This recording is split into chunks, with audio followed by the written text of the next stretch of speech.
ওই মহাসমুদ্রের ভিতরে কেউ যদি তুফানে পড়ে যায়, তুফানে পড়ে গভীর রাতে কান্দে রব্বুল আলামিন, আমারে বাঁচাও, আমারে বাঁচাবার কেউ নাই। আল্লাহ যদি তখন ঘুমায় থাকে, বান্দারে কে বাঁচাও? আল্লাহু আকবার, আল্লাহু আকবার। তিনি ঘুমান না। আরশে আজিমে মেরাজের রাতে নবী করিম সাল্লাল্লাহু আলাইহি ওয়াসাল্লাম যখন ভয় পেয়ে গিয়েছিলেন সিদরাতুল মুনতাহায়, তখন বড় পীর সাহেব নাকি ডেকে বলেছেন, ভয় পাইয়েন না, আমি আপনার সাথে আছি। আস্তাগফিরুল্লাহ, বড় করে বলেন আস্তাগফিরুল্লাহ। গারে সওরে যখন সওর গুহার মধ্যে মুহাম্মদ সাল্লাল্লাহু আলাইহি ওয়াসাল্লাম আর তার সাথে মাত্র একজন ছিলেন, বলেন নাম কি? রাদিয়াল্লাহু তাআলা। যখন তিনি ভয় পেয়েছিলেন, ভীত সন্ত্রস্ত হয়ে পড়েছিলেন, কে ভয় পাইছিলেন? রাসূল না আবু বকর? আবু বকর রাদিয়াল্লাহু তাআলা ভয় পেয়েছিলেন। সেখানে সান্ত্বনা দিলেন কে? ইয ক্বালা লিসাহিবিহি লা তাহজান ইন্নাল্লাহা মা'ানা। স্মরণ করে সেই সময়ের কথা যখন মুহাম্মদ সাল্লাল্লাহু আলাইহি ওয়াসাল্লাম তার সাথীকে বললেন, ও আমার সাথী, লা তাহজান, ভয় পেও না, ইন্নাল্লাহা মা'ানা, আল্লাহ আমাদের সাথে আছে। সুবহান। আবু বকর রাদিয়াল্লাহু তাআলা ভয় পাইলেন, সান্ত্বনা দিলেন রাসূল। আর মেরাজে গিয়ে রাসূল ভয় পাইছে, সান্ত্বনা দিয়েছেন বড় পীর আব্দুল কাদের জিলানী। তাহলে তো বোঝা যায় যে হযরতে আব্দুল কাদের জিলানী রাহমাতুল্লাহ আলাইহি আবু বকর রাদিয়াল্লাহু তাআলা আনহুর চাইতেও পাওয়ারফুল। একজন প্রশ্ন করেছিলেন হযরত বড় পীর সাহেবকে, হুজুর আপনি তো আওলাদে রাসূল, অনেক বড় আলেম এবং বড় পীর, আপনার মর্যাদা কি সাহাবীদের সমান? তিনি জবাবে বলেছিলেন, এই ধরনের বেয়াদবিপূর্ণ কথা আর কোনোদিন আমার সামনে উচ্চারণ করবে না। রাসূল করিম সাল্লাল্লাহু আলাইহি ওয়াসাল্লামের সাহাবীরা যখন জিহাদের ময়দানে যেতেন, ঘোড়ার পৃষ্ঠে সওয়ার হয়ে ঊর্ধ্বশ্বাসে ঘোড়া ছুটছে, সেই ঘোড়ার নাকের ভিতরে যখন ধুলাবালি ঢুকতো, আমি আব্দুল কাদের জিলানী, সাহাবী তো দূরের কথা, সাহাবীদের যে ঘোড়ার উপরে যুদ্ধ করত, সেই ঘোড়ার নাকের ধুলাবালির সমান নয়। সুতরাং এই জাতীয় কথা যারা ওয়াজ করেন তারা বেয়াদব। আল্লাহ নবী ঘুমের থেকে জেগে হযরত আলীকে ডেকে বলেন, আলী, আল্লাহ অর্ডার করেছেন আমি মদিনায় চললাম, আমার বিছানার পরে আমার চাদর গায়ে দিয়ে শুয়ে থাকো। হযরত আলী বলেন, আল্লাহর হাবিব, আপনার চাদর গায়ে দিয়ে ঘুমিয়ে থাকবো, সকালবেলায় কাফির বেঈমানেরা আপনার বিছানার পরে আপনার চাদর গায়ে দেওয়া অবস্থায় আমি আলীকে তারা মুহাম্মদ মনে করবে, আর আমি আলীকে নবী মনে করে তারা তাদের তরবারি দিয়া কেটে কেটে টুকরা টুকরা করে আমারে বিদায় করে দেবে দুনিয়া থেকে। এতটুকুনো পরোয়া করি না, বরং আমার দিলের মধ্যে এটাই তৃপ্তি থাকবে যে আমি আলীর জীবনের বিনিময় আল্লাহর হাবিব দুনিয়ায় বেঁচে আছেন। নবীজি ঘরের থেকে বেরোলেন, চতুর্দিকে কাফেররা দাঁড়ানো। আল্লাহ নবী হাতে এক মুষ্টি বালু হাতে নিয়ে শাহাতেল ওযু পড়ে 3 বার দম করে বালুগুলো ছেড়ে দিলেন। বালিগুলি ঘরের চতুর্দিকে কাফেরদের চোখে চলে গেল। পরবর্তী সময় রব্বুল আলামিন ডেকে বলেন, নবীরে, বালি যখন নিক্ষেপ আপনি করেছিলেন, ধুলাগুলি আপনি তো শুধু নিক্ষেপ করেছিলেন, কিন্তু চতুর্দিকে কাফেরদের চোখে গেল কেমনে? একদিকে মেরেছিলেন, সেই দিকেই তো যাওয়ার কথা ছিল, চতুর্দিকের কাফেরের চোখে চোখে সেগুলো পৌঁছে গেল কেমনে? ওয়ামা রামাইতা ইদ রামাইতা ওয়ালাকিন্নাল্লাহ রামা। আপনি নিক্ষেপ করেন নাই, যখন আপনি নিক্ষেপ করেছিলেন আপনি তো শুধু বালুকণা ছেড়েছেন, আর ওই বালুকণাগুলি ঘরের চতুর্দিকে সব কাফেরদের চোখে পৌঁছবার দায়িত্ব আমার কুদরত গ্রহণ করেছিল।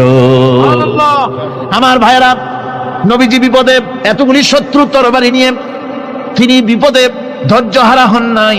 আস্তে করে ঘরের থেকে বেরিয়ে হযরত আবু বকরের বাড়িতে গিয়ে হাজির। দরজায় গিয়ে আওয়াজ দিলেন, আবু বকর। অমনি দরজা খুলে গেল। লাব্বাইক ওয়া সাদাইক। হুজুর বলেন, আবু বকর রে, একটা ডাকে কেমনে সাড়া দিলে? তুমি কি ঘুমাইছিলে না? হযরত আবু বকর বলেন, হুজুর আপনি বলেছেন আমাকে নিয়ে হিজরত করবেন, আমি মনে মনে চিন্তা করেছি, না জানি কত রাত্রে নবীজি আসেন, উঠতে যদি আমার দেরি হয়ে যায়, নবীজি যদি দরজার কাছে দাঁড়ায় দাঁড়ায় আমার ডাকাডাকি করে, আর আমি যদি ঘুমায় থাকি, তাহলে আল্লাহ নবীর সঙ্গে বেয়াদবি হয়ে যাবে। এই মনে করে বিছানায় না ঘুমাইয়া আপনার গলার আওয়াজ শোনার জন্য এই দরজার সঙ্গে পিঠ লাগাইয়া লাগাইয়া দাঁড়াইয়া ঘুমাচ্ছিলাম। আল্লাহ নবী হযরত আবু বকরকে সঙ্গে করে নিয়ে চললেন মদিনার দিকে। উল্টা পথে রওনা করলেন। বারবার কাবা শরীফের দিকে তাকাতে লাগলেন। বুখারী শরীফে এসেছে, নবীজি বারবার কাবার দিকে তাকিয়ে বলতেছেন, রে কাবা, বড় আশা ছিল তোর কাছে থাকবো, তোর খেদমত করব, কিন্তু তোর নিষ্ঠুর সন্তানেরা তোর কাছে আমারে থাকতে দিল না রে। আল্লাহ নবী মিসফালা দিয়ে জাবালে কেদোয়ার উপর দিয়ে চলে গেলেন জাবালে সুরে। গুহার কাছে যখন গিয়েছেন, ফজর রক্ত হয়ে গেল। হযরত আবু বকর রাদিয়াল্লাহু তাআলা আনহু বলছেন, হুজুর আর উপায় নাই, দিন হয়ে গেল, এখন বুঝি ধরা পড়ে যাব, ওই গুহার মধ্যে গিয়ে আশ্রয় নেই। তবে আপনি দাঁড়ান, গুহার ভিতরেই পাহাড়িয়া গুহা, বিচ্ছু থাকতে পারে, সাপ থাকতে পারে, আমি আগে ঢুকি, যদি কোনো হিংস্র প্রাণী থাকে আমার উপর দিয়ে আঘাত হয়ে যাক, আল্লাহর নবী হেফাজতে থাকুক। হযরত আবু বকর রাদিয়াল্লাহু তাআলা আনহু গুহার ভিতরে নামলেন, নেমে গুহা সাফ করে হুজুরকে ডাকলেন। হুজুর তাশরীফ ফরমালেন গুহার মধ্যে।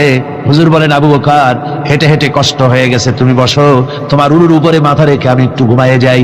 আল্লাহর হাবিব ঘুমায়ে গেলেন। হযরত আবু বকর লক্ষ্য করে দেখেন চতুর্দিকে অনেকগুলি গর্ত দেখা যায়। এই গর্ত থেকে সাপ আসতে পারে, বিচ্ছু আসতে পারে মনে করে নিজের গায়ের চাদর ছিঁড়ে ছিঁড়ে গর্তগুলি বন্ধ করা শুরু করে দিলেন। কয়েকটা গর্ত বন্ধ করার মতো চাদর আর নাই, পাও দিয়ে চেপে ধরলেন। এক পাহাড়িয়া বিষধর সাপ বেরোবার জন্য চেষ্টা করে বেরোবার পথ খুঁজে না পেয়ে হযরত আবু বকরের পায়ের উপরে দংশন করেছে। বিষের যন্ত্রণায় হযরত আবু বকরের চোখ থেকে পানি দরদর করে পড়ছে। রাসূলুল্লাহর ঘুম ভেঙে গেল। আল্লাহর নবী তাকিয়ে বলেন, আবু বকর, চোখে পানি কেন? বাড়ির কথা বুঝি মনে পড়ে গেছে? হযরত আবু বকর বলেন, ইয়া রাসূলুল্লাহ, আল্লাহর নামে কসম করে বলি, যেই দিন আমি ঈমান এনেছি ওই দিন থেকে আমার মা বাপ, আমার কোলে আমার সন্তান, আমার স্ত্রী, আমার জায়গা জমি ঘর বাড়ি, এমনকি আমার নিজের আত্মার চাইতে হুজুর আপনারে ভালোবাসি বেশি। তাহলে কাঁদো কেন? হযরত আবু বকর বলেন, হুজুর বাড়ির জন্য কাঁদিনা, ছেলেপেলের জন্য কাঁদিনা, সাপে দংশন করেছে, যন্ত্রণায় কাঁদতেছি। আল্লাহ নবী সঙ্গে সঙ্গে মুখ থেকে থুতু বার করে যন্ত্রণার জায়গায় লাগাই দিলেন। সঙ্গে সঙ্গে যন্ত্রণা বন্ধ হয়ে গেল। হুজুর বললেন, আবু বকর, প্রথম যখন তোমার এই আঘাত করেছিল সাপে, আমাকে কেন তাড়াতাড়ি বলো নাই? এতক্ষণ তো তোমার কষ্ট হতো না। হযরত আবু বকর বলেন, ইয়া রাসূলুল্লাহ, ওটা তো সাপে কাটার যন্ত্রণা, ওই যন্ত্রণায় আমার রক্ত জ্বলতেছে, যন্ত্রণায় যন্ত্রণায় আমার কলেজাটা যদি ফেটেও যেত। আল্লাহর হাবিব আরাম ফরমাচ্ছিলেন, আমি তাকে আরামে বিঘ্ন ঘটাতে পারতাম না। আমার ভাইয়েরা, হযরতে আবু বকর, হযরতে রাসূল দুজন বসে আছেন। এমনি সময় কাফের বেঈমানেরা খুঁজতে খুঁজতে জায়গা মতো এসে গেছে। একজনে বলে ভিতরে আছে, আর একজনে বলে নাই। পায়ের যদি থাকবে তাহলে মাকড়সায় জাল বুনালো কি করে? পাখি ডিম পেড়ে বসে আছে কি করে? তাদের সন্দেহ হতে লাগলো। এর মধ্যে না একজন বলে আছে আর একজন বলে নাই। হযরত আবু বকর ভয়ের চোটে কেঁদে ফেলেছেন। হুজুর আর উপায় নাই। এই যে অবস্থা, এই অবস্থার ভিতরে, এই অবস্থার ভেতরেও আল্লাহর নবী এতটুকু ঘাবড়ে যান নাই। শত্রুরা তরবারি নিয়ে এসেছে, সুযোগ পেলেই একটু তাকালেই দেখতে পাবে, তুলে মেরে ফেলে দেবে। আল্লাহর হাবিব মোটেই ধৈর্য হারালেন না, এতটুকুন হতাশ হলেন না। আল্লাহ পাকের হাবিব তার সাথীকে কি বললেন? তখন কোরআনে কারীম সূরা তাওবার মধ্যে আল্লাহ তা উদ্ধৃত করেছেন মুমিনদের জন্য, ইযহুমা ফিল গার ইয ইয়াকুলু লিসাহিবিহি লা তাহজান ইন্নাল্লাহা মা'ানা। ও আমার সাথী, ও বন্ধু, ভয় করো না, চিন্তা করো না, আমরা মাইনরিটি নই, আমরাই মেজরিটি। তার কারণ আল্লাহ আমাদের সাথে আছেন। সুবহানাল্লাহ, আল্লাহ আমাদের সাথে আছে। আর বন্ধুগণ, কোরআনে কারীমে রব্বুল আলামিন বলেন, فأنزل الله سكينته عليه وأيده بجنود لم تروها।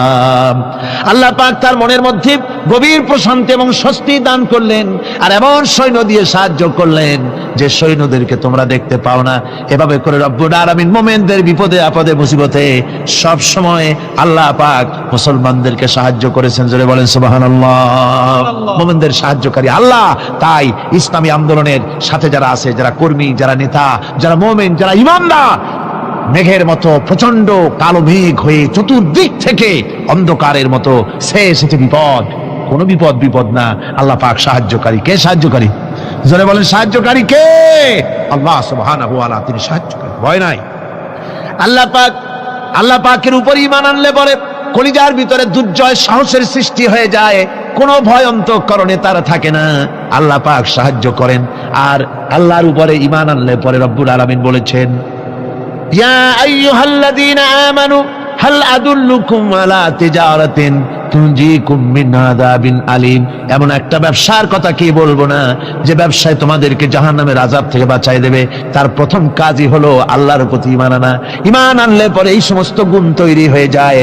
আর ঈমানে সবচাইতে উপকৃত হয় সমাজের লোকেরা, রাষ্ট্রের লোকেরা, পরিবারের লোকেরা, দেশের মানুষ উপকৃত হয় মুমিনদের দিয়ে ঈমানের কারণে।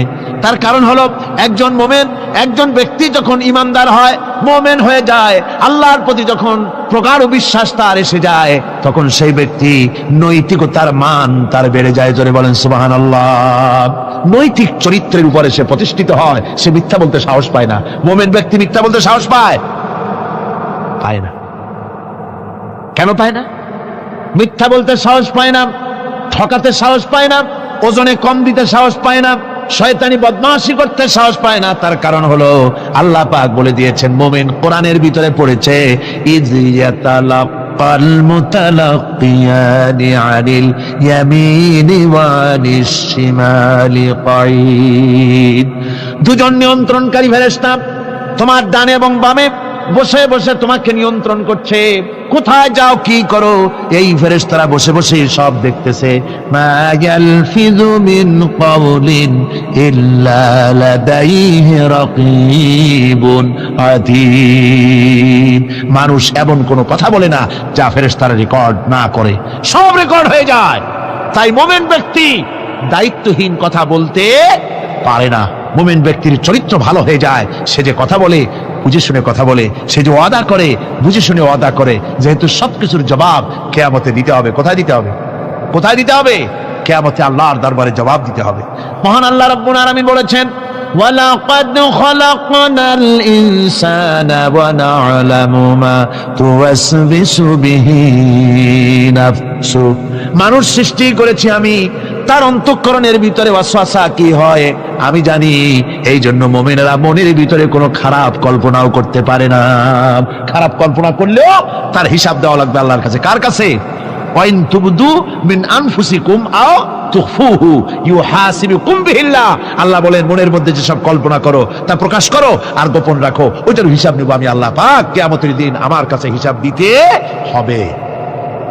বন্ধুগণ, এই জন্য মুমিন যারা, মুমিনদের চরিত্র প্রতিষ্ঠিত হয়, মুমিনদের ধারণা থাকে যেখানেই যাই না কেন, যেখানেই বসি না কেন, সেখানেই আল্লাহ, আল্লাহ ছাড়া কোনো জায়গা নাই। আছে নাকি? আছে। আল্লাহ পাক বলেন, মা ইয়াকুনু মিন নাজওয়া সালাসাতিন ইল্লা হুয়া রাবিউহুম। তোমরা যেখানে তিনজন মিলে পরামর্শ করো, মনে রেখো তিনজন নও, ওখানে চতুর্থ সত্তা আমি রব্বুল আলামিন তোমাদের কাছে আছি। সব শুনি আর দেখি। পাঁচজন যেখানে হও সেখানে আমি ষষ্ঠ। এর থেকে যদি কম হও, এর থেকে যদি বেশিও হও, বান্দারে তুমি আছো যেখানে আমি আল্লাহ আছি সেখানে। উপায় নাই, সব জায়গায় আমি দেখতে পাচ্ছি। শুধু তাই নয়, রাত্রিবেলায় মানুষেরা গোপনে পরামর্শ করে, করে না? করে কিনা? রাতে রাতে পরামর্শ করে, এক জায়গায় বসে, হলের মধ্যে, পাহাড়ের মধ্যে, কোন জায়গায় বসে পরামর্শ করে। কি পরামর্শ? ইসলামী আন্দোলনের লোকদের মারবে, কোথায় তাদের ধরবে, কোথায় তাদের অত্যাচার করবে, এই সমস্ত পরামর্শ করে। আল্লাহ পাক বলছেন, শুনুন, আল্লাহ রাব্বুল আলামিন বলেন, ওয়া হুয়া মাআহুম إذ يبيتون ما لا يرضى من القول وكان الله بما يعملون محيطا। আল্লাহ পাক বলেন, তিনি তো ঠিক সেই সময়ও তোমাদের কাছে থাকেন যখন তোমরা নিজেদের ঘরের মধ্যে বসে, কোনো এক জায়গায় বসে আল্লাহর মর্জির খেলাফ পরামর্শ করো, আল্লাহ তখনও তোমাদের কাছে থাকেন। আল্লাহর ইহাতা থেকে, আল্লাহর কর্তৃত্ব থেকে বেরিয়ে যাওয়ার কোনো উপায় নাই। সুতরাং গোপনে বলেন, প্রকাশ্যে বলেন, যেভাবেই যা কিছু করা হোক না কেন, আল্লাহর কাছে আমাদের সমস্ত অপরাধগুলি ধরা হয়ে যায়। আর এটাই হচ্ছে ঈমানের সীমা পরিসীমা। তিলকা হুদুদাল্লাহি ফালা তা'তাদুহা। তিলকা হুদুদুল্লাহ, এটাই হচ্ছে আল্লাহর সীমানা। ঈমানের এই সীমারেখা বজায় রেখে ঈমানের উপরে মজবুত করে কোনো ব্যক্তি, পরিবার, সমাজ, রাষ্ট্র যদি তৈরি হয়, তাহলে সেই সমাজই শান্তি আসে, সেই সমাজই আরাম আসে, সেই রাষ্ট্র শান্তিপূর্ণ হয়, সেখানে দিন কায়েম হয়, মানুষ সুখ সমৃদ্ধি খুঁজে পায়। সুতরাং আমরা আজকে আলোচনা করলাম ঈমানের কোয়ালিটি। কি আলোচনা করলাম? ইমানের কোয়ালিটি। এই কোয়ালিটি দিয়ে যেন আল্লাহ আমাদেরকে ভরপুর করে দেন। জোরে বলেন আমিন, আরো জোরে বলেন আমিন।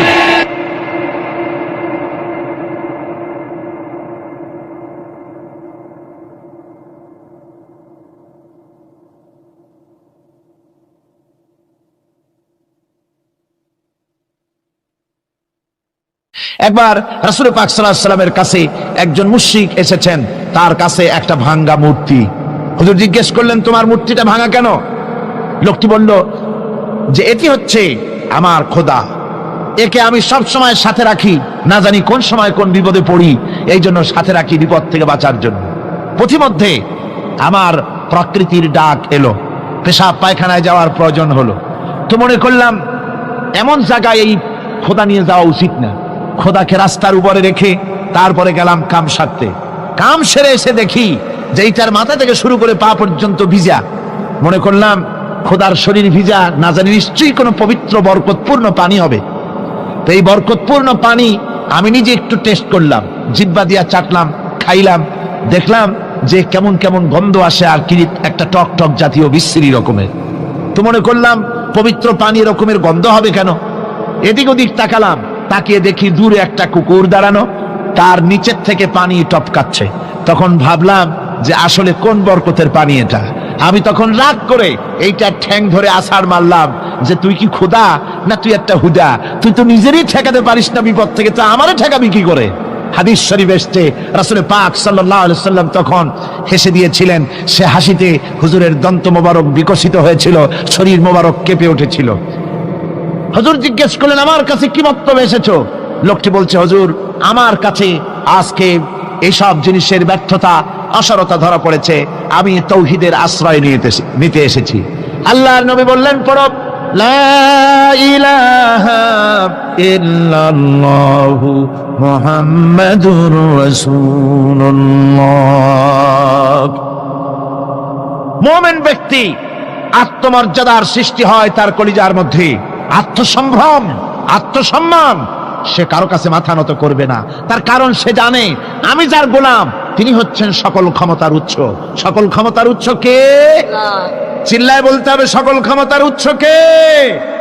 কিন্তু আমার দেশের পার্লামেন্ট, আমার দেশের সংসদ, এই সংসদে নেতা নেত্রীরা সেখানে বসে বলেন সকল ক্ষমতার উৎস, সকল শক্তির উৎস জনগণ।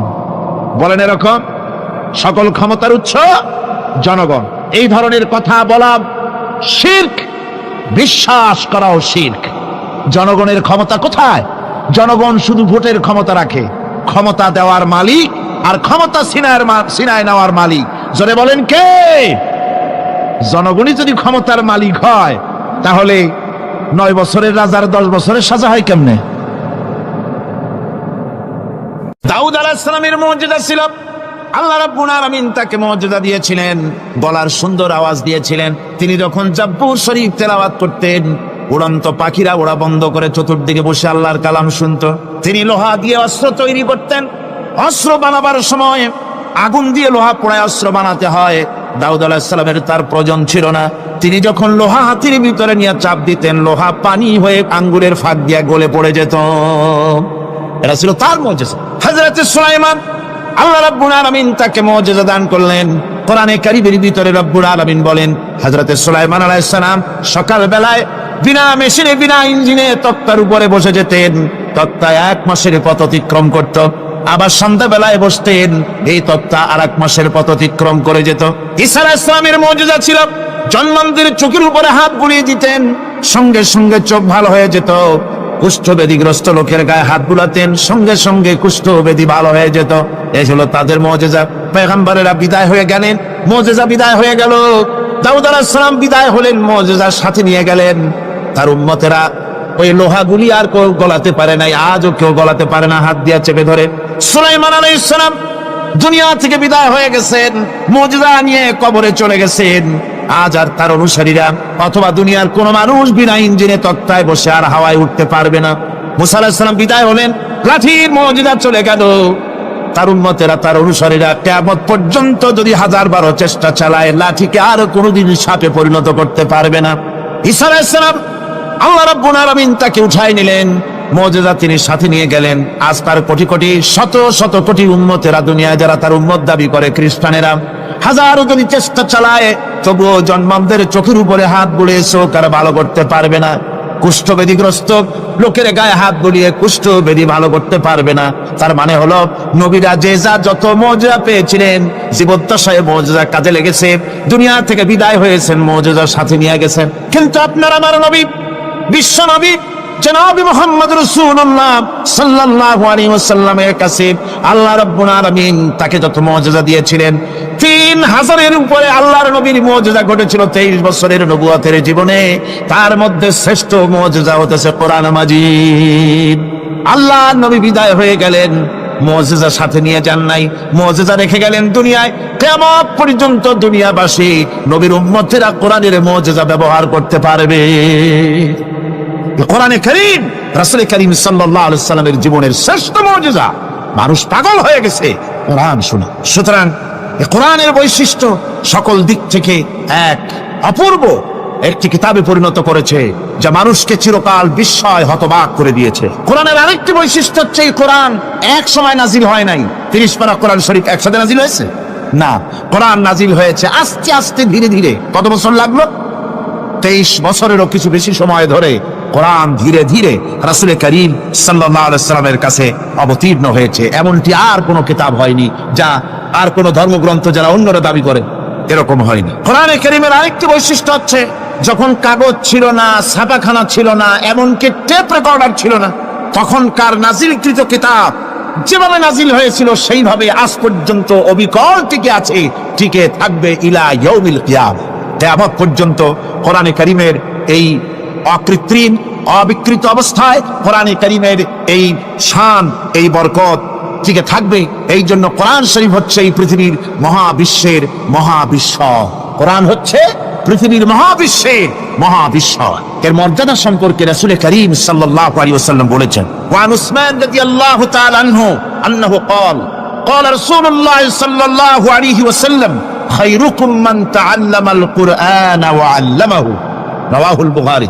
আল্লাহর নবী বলেন, তোমাদের মধ্যে সর্বোত্তম ব্যক্তি সেই, তোমাদের ভিতরে ভালো ব্যক্তি, উত্তম ব্যক্তি সেই যে ব্যক্তি নিজে কোরআন শেখে আর অন্যকে শেখায়। কোরআন যে শেখে আর অন্যকে যে শেখায়, সেই ব্যক্তি হলো তোমাদের মধ্যে সর্বোত্তম ব্যক্তি, ভালো ব্যক্তি। সুবহানাল্লাহ পড়েন। কোরআনে কারীমের এই মর্যাদা সম্পর্কে রাসূল কারীম সাল্লাল্লাহু আলাইহি ওয়াসাল্লাম বলেছেন, দুই ব্যক্তিকে, দুই শ্রেণীর লোককে ঈর্ষা করা যায়। অমুকে বিরাট বাড়ি করেছে, সে বাড়ি থেকে হিংসা হয়, আমি ওরকম বাড়ি করব, অমুকের মতো নেতা হব, অমুকের মতো বড় লোক হতে হবে। পরশ্রী কাতরতা অথবা ঈর্ষা করা, এরকমের ঈর্ষা করা জায়েজ নাই। রাসূলুল্লাহ বলেছেন, দুই ব্যক্তির সঙ্গে ঈর্ষা করা যায়। আন ইবনে ওমর রাদিয়াল্লাহু তাআলা আনহু আন্নাহু قال قال رسول الله صلى الله عليه وسلم لا حسد الا على الاثنين। দুই ব্যক্তি ছাড়া অন্য কারো সাথে হিংসা করা যায় না, ঈর্ষা করা যায় না। কোন কোন ব্যক্তি? রাজুলুন আতাহুল্লাহুল কুরআন ফাহুয়া ইয়াকুমু বিহি আনা আল-লাইলি ওয়া আনা আন-নাহার। ওই ব্যক্তির সঙ্গে ঈর্ষা করা যায়, হিংসা করা যায় যে ব্যক্তিকে আল্লাহ পাক কোরআনের ইলম দান করেছেন, সে ব্যক্তি দিনরাত কোরআন তেলাওয়াত করে, কোরআনের উপরে আমল করে, কোরআনের উপরে থাকে, মানুষকে কোরআনের দাওয়াত দেয়। ওই লোকের সাথে ঈর্ষা করা দরকার যে তার মতো হতে চায়। ওয়ারাজুলুন আতাহুল্লাহু মালান ফাহুয়া ইউনফিকু মিনহু আনা আল-লাইলি ওয়া আনা আন-নাহার। মুত্তাফাকুন আলাইহি। বুখারী মুসলিমের হাদিস। রাসূলুল্লাহ বলছেন, অন্য আরেক ব্যক্তি হচ্ছে যে ব্যক্তিকে আল্লাহ পাক মাল দিয়েছেন, সম্পদ দিয়েছেন, ওই ব্যক্তি তার মাল আর সম্পদকে দিনরাত দুহাতে আল্লাহর রাস্তায় খরচ করে। তার মতো হওয়ার জন্য তার সাথে ঈর্ষা করা যেতে পারে। আমার বন্ধুগণ, এই কোরআন হচ্ছে এমন এক কিতাব যে কোরআনকে নিয়ে যারা অগ্রসর হয় আল্লাহ তাদেরকে বাড়ায় দেন, আর কোরআনের সাথে যারা হিংসা করে, বিদ্বেষ করে, আল্লাহ তাদেরকে অধঃপাতিত করে দেন। আন ওমর ইবনে আল-খাত্তাব রাদিয়াল্লাহু তাআলা আনহু আন্নাহু قال قال رسول الله صلى الله عليه وسلم ان الله يرفع بهذا الكتاب اقواما ويضع به آخرين رواه مسلم। হযরত ওমর রাদিয়াল্লাহু তাআলা আনহু বলছেন যে আল্লাহ পাক এই কোরআনের সাহায্যে এক শ্রেণীর লোককে প্রতিষ্ঠিত করবেন দুনিয়ার বুকে, এবং আখিরাতেও আরেক শ্রেণীর লোককে করবেন অধঃপাতিত। যারা কোরআনের সাথে বিরোধিতা করবে, তারা যদি হিরো হয়, আল্লাহ তাদেরকে জিরো বানাবেন। কি বানাবেন? জোরে কোন কি বানাবেন? জিরো বানিয়ে দিবেন। আর কোরআনকে নিয়ে যারা আগ বাড়ে, তারা যদি জিরো হয় আল্লাহ পাক তাদেরকে কি বানায় দেন? কোরআনের সাথে বিরোধিতা আজকে নতুন কিছু নয়, আবহমান কাল থেকে কোরআনের সাথে চলছে বিরোধিতা। বিশ্বকবি, কবি সম্রাট আল্লামা ইকবাল, আল্লাহ তাকে জান্নাতুল ফেরদাউস নসিব করুন, সবাই বলুন আমিন। আল্লামা ইকবাল বলেছেন, সতীজা কর রহা হ্যায় আসল সে তাইমরোজ, সতীজা কর রহা হ্যায় আসল সে তাইমরোজ, চরাগে মুস্তাফা বি সে শরারে বুলহবিস। মুহাম্মদ সাল্লাল্লাহু আলাইহি ওয়াসাল্লামের দীপ শিকার সাথে, আল্লাহর দ্বীনের সাথে আবু জাহাল, আবু লাহাবের অগ্নিস্ফুলিঙ্গের সংঘর্ষ আবহমান কাল থেকে লেগে এসেছে, কিন্তু ওদের এই অগ্নিস্ফুলিঙ্গের টক্কর লেগে মুহাম্মদ সাল্লাল্লাহু আলাইহি ওয়াসাল্লামের টিম টিম করে জ্বলে ওঠা এই প্রদীপটি প্রচন্ড ঝোড়ো হাওয়ার মুখে, টর্নেডো আর গর্কির মুখে নিভে যায়নি, জ্বলছে, জ্বলবে কিয়ামত পর্যন্ত। এটাকে নিভাবার ক্ষমতা বিশ্বের কোনো মানুষের নাই। ফু দিয়ে কেউ যদি নিভাতে চায়, চেহারা শুদ্ধ, মাথা শুদ্ধ, পুড়ে ছাই হয়ে যাবে, কোরআনের আলোকে নির্বাপিত করতে পারবে না। শাহরু রমাদান আল্লাযী উনজিলা ফীহিল কুরআন, রমজানের পবিত্র মাসে আমি অবতীর্ণ হয়েছি। সুবহানাল্লাহ। ইন্না আনজালনাহু ফী লাইলাতিল কদর, কদরের পবিত্র রাতে আমি এই পৃথিবীতে আমার আগমন ঘটেছিল। শাহরু রমাদান আল্লাযী উনজিলা ফীহিল কুরআন, সুবহানাল্লাহ বলবেন না? এই রমজান মাস হচ্ছে সেই মাস যে মাসে আল্লাহ রাব্বুল আলামিন কোরআনে কারীমকে নাজিল করেছেন। এই মাসের মধ্যে একটি রাত আছে, খায়রুম মিন আলফি শাহর, যে রাতটি 1000 মাসের চাইতে বেশি গুরুত্বপূর্ণ আল্লাহর কাছে। সুবহানাল্লাহ। একটি রাত 1000 মাসের চাইতে গুরুত্বপূর্ণ। 1000 মাস ক্যালকুলেটর দিয়ে হিসাব করলে দেখা যায় যে 1000 মাসে 83 বছর 4 মাস হয়। তাহলে তার অর্থ কি এই যে একটানা 83 বছর 4 মাস ইবাদত করলে যে সওয়াব হবে, এই রাত্রে ইবাদত করলে সেই সওয়াব হবে? হতে পারে, এরকম হতে পারে, কিন্তু ব্যাখ্যাটা কি? ব্যাখ্যাটা হচ্ছে আরবিতে আলফুন শব্দ দিয়ে 1000 বোঝানো হয় না। আরবিতে যখন আলফুন বলা হয় তাহলে বোঝা যায় সংখ্যাধিক্য, বিপুল সংখ্যা, হাজার হাজার, হাজার হাজার, থাউজেন্ডস এন্ড থাউজেন্ডস। এইটাকে বোঝানোর জন্য আরবিতে ব্যবহার করা হয় আলফুন, হাজার হাজার। তাহলে আল্লাহ কি বোঝাতে চাচ্ছেন? আল্লাহ রাব্বুল আলামিন তিনি আয়াত দ্বারা বোঝাতে চান, এর ব্যাখ্যা হচ্ছে এই পৃথিবীর মানবতার কল্যাণের জন্য, এই পৃথিবীর মানুষের ভালাইয়ের জন্য, মঙ্গলের জন্য হাজার হাজার মাস ধরে এই পৃথিবীর মানুষের যে কল্যাণ হয় নাই, এই রমজান মোবারকে একটা রাত আছে যেই রাতে আল্লাহ রাব্বুল আলামিন মানবতার সেই কল্যাণ করেছেন। সেই কল্যাণ কি দিয়ে করেছেন? শাহরু রমাদান আল্লাযী উনজিলা ফীহিল কুরআন, কোরআন নাজিল করে পৃথিবীর মানুষকে সেই কল্যাণ আল্লাহ দিয়েছেন। সুবহানাল্লাহ। বন্ধুগণ, কোরআন, কোরআন কি নিয়ামত আমাদের কাছে! সেই নিয়ামতকে আমরা চিনলাম না, আমরা বুঝতে পারলাম না কত বড় নিয়ামত আল্লাহ আমাদের দান করেছেন। কোরআন নাজিল হচ্ছে। রাসূল করিম বুখারী শরীফে এসেছে, প্রতি রমজান মোবারকে হযরতে জিবরাইল আসতেন, হুজুরকে বলতেন, হুজুর আপনি তেলাওয়াত করেন, আমি শুনি, যতটুক নাজিল হয়েছে পড়েন। হুজুর পড়তেন, জিবরাইল শুনতেন, আবার জিবরাইল পড়তেন, হুজুর শুনতেন। এমনি করে করে যে বছর হুজুর ইন্তেকাল করবেন, হুজুরের জীবনের শেষ রমজান মোবারকে কোরআন নাজিল পরিপূর্ণ হয়ে গেছে। হযরত জিবরাইল বলেন, হুজুর কোরআন তো নাজিল তামাম হয়ে গিয়েছে, এবার আপনি পুরা কোরআন পড়ে আমারে শোনান। হযরত রাসূল পুরাটা পড়ে 30 পারা পড়ে শোনায় দিলেন, জিবরাইল শুনলেন। এবার জিবরাইল বলেন, হুজুর আমি তেলাওয়াত করতেছি, আপনি শুনেন। হযরত জিবরাইল 30 পারা পড়লেন, হুজুর শুনলেন। আবার হযরত জিবরাইল বলেন, হুজুর আবার আপনি পড়েন। হুজুর পড়লেন, জিবরাইল শুনলেন, আবার জিবরাইল পড়লেন, হুজুর শুনলেন। তার মানে হলো হুজুর যে বছর ইন্তেকাল করলেন ওই বছরের রমজান মোবারকে হযরত জিবরাইল 2 বার পড়েছেন, হুজুর শুনেছেন, আর হুজুর 2 বার পড়েছেন, জিবরাইল শুনেছেন, যাতে করে একটা জের জবর, একটা আয়াত, একটা সেমিকোলন যেন বাদ না পড়ে যায়। কোরআন কারীম মুখস্থ করার জন্য আল্লাহ রাব্বুল আলামিন এটাকে স্থায়ী করার জন্য বাধ্যতামূলক করেছেন, নামাজের ভিতরে তেলাওয়াত করতে হবে।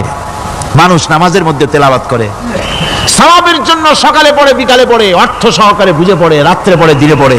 পৃথিবীতে এমন একটা মুহূর্ত নাই যখন কোরআনে কারীম তেলাওয়াত হয় না। জোরে কোন সুবহানাল্লাহ। মানুষ এটাকে তেলাওয়াত করতেছে, মুখস্থ করতেছে। এই কোরআন শরীফের ভিতরে রয়েছে সব কিছু। এর মধ্যে রয়েছে ইতিহাস, এর মধ্যে আছে বিজ্ঞান, এর ভিতরে রয়েছে দর্শন, ভূতত্ত্ব, উদ্ভিদ তত্ত্ব, নৃতত্ত্ব, খতত্ত্ব, জ্যোতির্বিজ্ঞান। এর ভিতরে রয়েছে মানুষের পারিবারিক নীতি, সামাজিক নীতি, চুক্তি নীতি, বন্ধুনীতি, যুদ্ধনীতি, মানুষের যা প্রয়োজন সবকিছু এই কোরআনে কারীমের মধ্যে আল্লাহ পাক সন্নিবেশিত করে দিয়েছেন। জোরে কোন সুবহানাল্লাহি ওয়া বিহামদিহি। আমার ভাইয়েরা, কোরআন এর পরিচয়ের কথা বলতেছিলাম। আল্লাহ পাক কি কোরআন আমাদের শিখালেন, কোন কোরআন আমাদের শিখিয়েছেন, সেই কোরআনের পরিচিতি আপনাদের সামনে আমি তুলে ধরতেছি। আমি নিজে না, এবার কোরআন তার পরিচয় নিজেই দেবে। কেউ যদি কোরআনের কাছে জিজ্ঞাসা করে, কোরআন তুমি কোথা থেকে নাজিল হয়েছ, কে তোমাকে নাজিল করেছে, এই প্রশ্ন যদি কেউ কোরআনের কাছে করে, কোরআন নিজেই তার জবাব দিতে পারে কিনা? কোরআন নিজেই বলে, তানজিলাম মিম্মান খালাকাল আরদা ওয়াস সামাওয়াতিল উলা। এই কোরআন নাজিল করেছেন তিনি, যিনি ওই সুউচ্চ আকাশ আর জমিনকে যিনি সৃষ্টি করেছেন, সেই আল্লাহ আমারে নাজিল করেছেন। কোরআনের কাছে কেউ যদি প্রশ্ন করে, ও কোরআন, এই পৃথিবীতে নাজিল হওয়ার আগে তুমি কোথায় ছিলে? কেউ যদি প্রশ্ন করে, কোরআনে কারীম নিজে নিজের পরিচয় শোনায়, আমি কোথায় ছিলাম শোনো। বাল হুয়া কুরআনুম মাজিদুন ফি লাউহিম মাহফুজ। বরং এই কিতাব অতীব মর্যাদা সম্পন্ন, সুরক্ষিত ফলকে লিপিবদ্ধ ছিল। আমি ছিলাম লৌহে মাহফুজে, সেখান থেকে এসেছি। যদি কেউ প্রশ্ন করে, কোরআন কি, কোরআন তুমি কার উপরে অবতীর্ণ হয়েছ? জবাব কোরআন নিজেই দেয়, ওয়া আমিনু বিমা নুজিলা আলা মুহাম্মাদ ওয়া হুয়াল হাক্কু মির রাব্বিহিম। ঈমান আনো সেই জিনিসের উপরে যেটা মুহাম্মদ সাল্লাল্লাহু আলাইহি ওয়াসাল্লামের উপর অবতীর্ণ হয়েছে।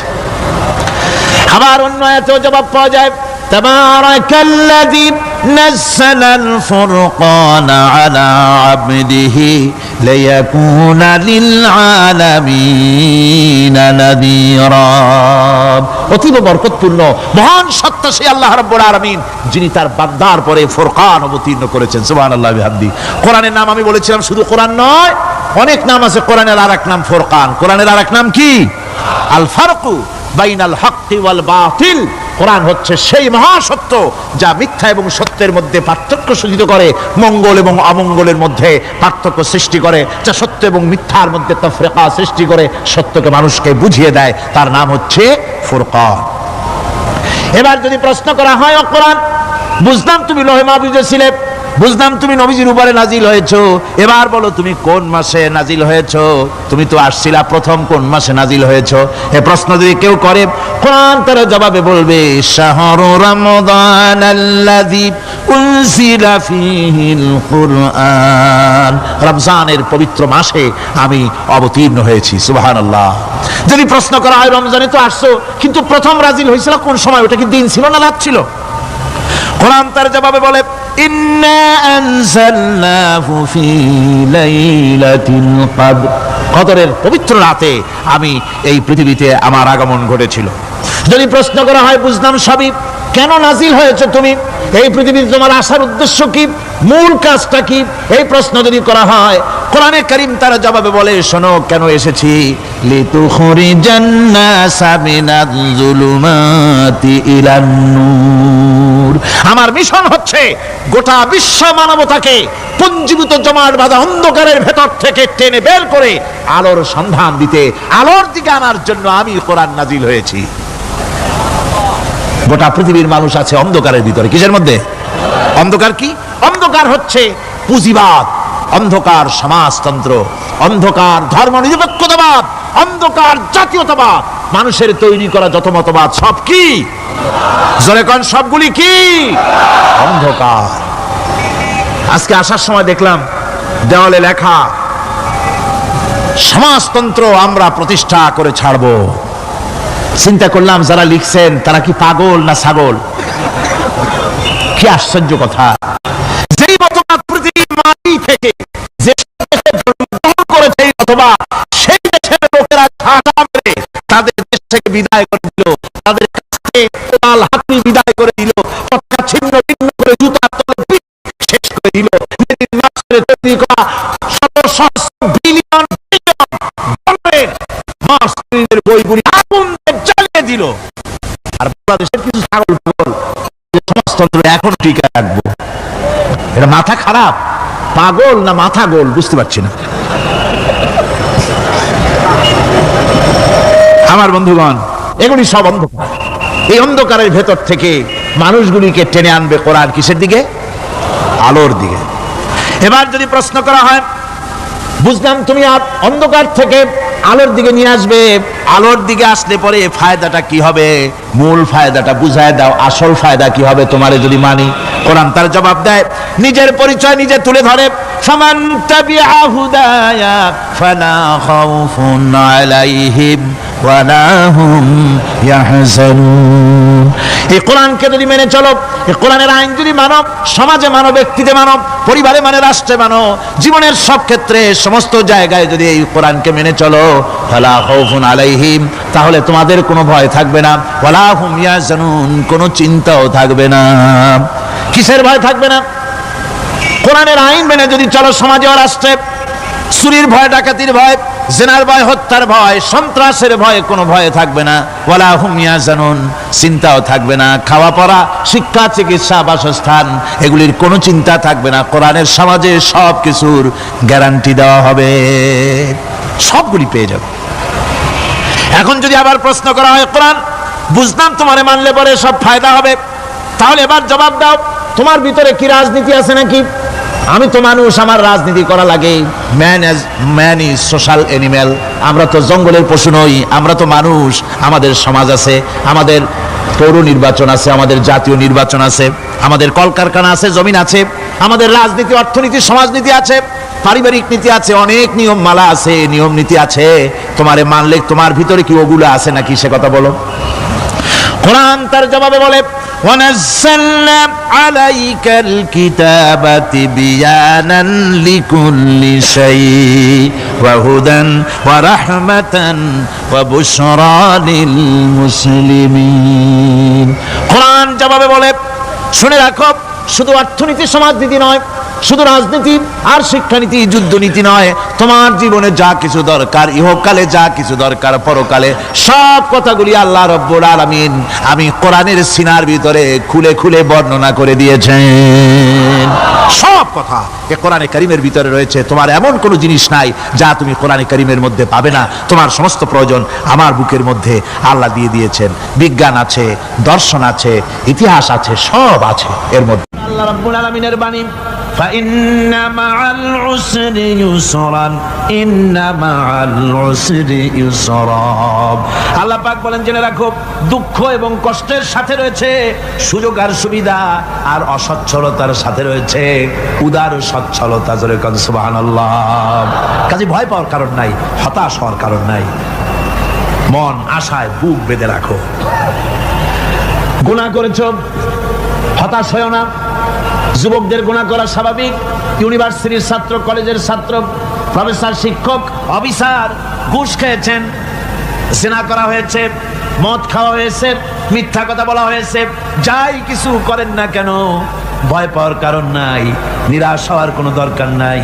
আল্লাহ পাক ডেকে বলেছেন, কুল ইয়া ইবাদিয়াল্লাযীনা আসরাফু আলা আনফুসিহিম লা তাকনাতু মির রাহমাতিল্লাহ। আরে আমার আল্লাহর মতো এত ভালো আর কেউ আছে? এত দরদ আর কারো আছে? আমার আল্লাহ বলেন, ও নবী আপনি শুনায় দেন, হে আল্লাহর বান্দারা, তোমরা যারা নিজেদের উপরে বাড়াবাড়ি করেছো, নিজেদের উপরে জুলুম করেছো, অত্যাচার করেছো, আমি আল্লাহর রহমত থেকে নিরাশ হয়ে যেও না। মানুষ যদি অপরাধ করে, বাপের সাথে অপরাধ করেছে, মায়ের সাথে অপরাধ করেছে, মা বাবা সন্তানের চাইতে এত বড় কল্যাণকামী তো আর কেউ নাই, কিন্তু মা বাবা কোনোদিন বলে না, আয় আমার ছেলে তোরে মাফ করে দেই, এরকম বলে নাকি? মন চায় ছেলে যদি মাপ চাইতো, খুশি হয়ে মাফ করে দিতাম, কিন্তু কেন যে আসে না, ডাকে না যে আয় মাফ করে দেই। মা বাবা আপনাকে এত ভালোবাসে, সেই মা বাপও আপনাকে বলে না যে আয় মাফ করে দেই। আমার আল্লাহ হচ্ছেন এমন আল্লাহ, আল্লাহ রাব্বুল আলামিন ডাকেন, এ বান্দা, খুন করেছিস ফিরে আয়, জিনা করেছিস ফিরে আয়, হত্যা করেছিস ফিরে আয়, চুরি করেছিস ফিরে আয়, কুফরি করেছিস ফিরে আয়, সুদ খেয়েছিস, ঘুষ খেয়েছিস, মদ খেয়েছিস ফিরে আয়, এসে আমার দরবারে চোখের পানি ফেল, আমার দরবারে কাঁদাকাটি কর। ইন্নাল্লাহা ইয়াগফিরুয যুনুবা জামিআ ইন্নাহু হুয়াল গফুরুর রহিম। আমার দরবারে চোখের পানি ফেলে কান, আমি রব্বুল আলামিন জিন্দেগীর গুনাহ মাফ করে দেব। সুবহানাল্লাহ কোন, সুবহানাল্লাহ কোন। আমার কাছে কান, চোখের পানি ফেল। আল্লাহ রাব্বুল আলামিনের কাছে বান্দার দুইটা ফোঁটা বেশি প্রিয়। একটা হলো জিহাদের ময়দানে যে রক্ত ফোঁটা দেওয়া হয়, এটা আল্লাহর কাছে প্রিয়। আর আল্লাহর ভয়তে গুনার জন্য লজ্জা করে, অনুশোচনা করে বান্দা যখন চোখের পানি ছেড়ে দেয়, আল্লাহর কাছে এটা অত্যন্ত প্রিয়। নবীজি বলেছেন, বান্দা যখন গুনার ভয়তে, আল্লাহর ভয়তে, জাহান্নামের ভয়তে অনুশোচনা করে যখন চোখ দিয়া পানি ছেড়ে দেয়, ওই চোখের পানি নাকের অর্ধেক আসতে না আসতে আল্লাহ রাব্বুল আলামিন বান্দারে মাফ করে দেন। আল্লাহ বরদাস্ত করতে পারেন না যে বান্দা কান্দুক। আমার ভাইরা, আল্লাহ রহমত, এই পৃথিবীতে আল্লাহর রহমতকে 100 ভাগ করা হয়েছে। আল্লাহর রহমতের কত ভাগ? এই 100 ভাগের 1 ভাগ সারা পৃথিবীতে ছড়াই দেওয়া হয়েছে। আর 99 ভাগ কার কাছে? আল্লাহর কাছে। 1টা ভাগ দুনিয়া ছড়ানো হয়েছে আদম আলাইহিস সালাম থেকে নিয়ে এই পর্যন্ত, এখান থেকে নিয়ে কিয়ামত পর্যন্ত পৃথিবীতে যত মানুষ আসবে, যত প্রাণী আসবে, তাদের মধ্যে প্রাণী জগত গাভী তার বাছুরকে ভালোবাসে ঠিক কিনা, হাতি তার বাচ্চাকে ভালোবাসে ঠিক কিনা, মুরগি তার বাচ্চাকে ভালোবাসে কিনা, প্রত্যেক মাই তার সন্তানকে ভালোবাসে মানুষের মতো। এই ভালোবাসা, স্নেহ, এই মমতা, এই করুণা, এই মহব্বত 1টা ভাগ দুনিয়ায় দেওয়ার পর আপনি আর আমি যতটুকুন ভাগে পেয়েছি, সেই মহব্বতে, স্ত্রীর মহব্বতে অস্থির, মায়ের মহব্বতে অস্থির, সন্তানের মহব্বতে অস্থির।